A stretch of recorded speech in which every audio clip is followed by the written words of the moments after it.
ஏன்னா மகளிர் மட்டும் படத்தில் கறவை மாடு 3ன்னு ஒரு பாட்டு இருக்குது. அந்த சாங் ஷூட் பண்ணும்போது அப்போ தான் நாங்கள் பாட்டு கேட்குறோம். ஈசிஆரில் ஒரு வீட்டில் ஷூட் பண்ணாங்க. ஃபஸ்ட்டு போய் அந்த பாட்டு போட்டு காமிச்சிட்டு கறவை மாடு 3 காளை மாடு 1ன்னு ஆரம்பித்தோன்னே நான் சொன்னேன், ரேவதி இது என்னது இந்த மாதிரி வார்த்தை யூஸ் பண்ணியிருக்காங்க சார், என்ன சார் இது? சார் அவர் basically is a Telugu person, but நல்லா இங்கே இருந்து நல்லா தமிழ் பேசுவார்.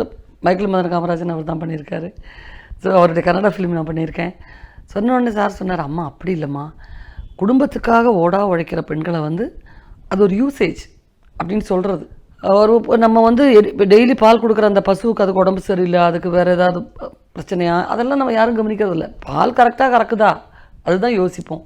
ஸோ அதனால தான் அந்த மாதிரி பெண்களும் பார்க்குறாங்கன்றது அம்மா அப்படின்னு நான் சொன்னேன். இல்லை அதை எப்படி நாங்களே பாடுறது, வேறு யாராவது வந்து பாவம் அந்த பொண்ணு கறவை மாடி மாதிரி வேலை செய்யுதுன்னு சொன்னால் பரவாயில்ல அப்படின்னு. உடனே ரேவதி அதை எடுத்துக்கிட்டாங்க. உடனே ரோகிணி ஆமாம் ஆமாம் ஆமாம் ஆமாம் என்ன ஃப்ரெண்ட்ஸுங்கிறதால ஆமாம் அதனால் வேண்டாம். வாலி சாருக்கு நியூஸ் போச்சு. ஸோ வாலி சார் சொன்னார், யார் கேட்டது? ஊர்வசி. ஏன் ஊர்வசிக்கு இந்த விபரீதமான எண்ணம் எல்லாம் வருது?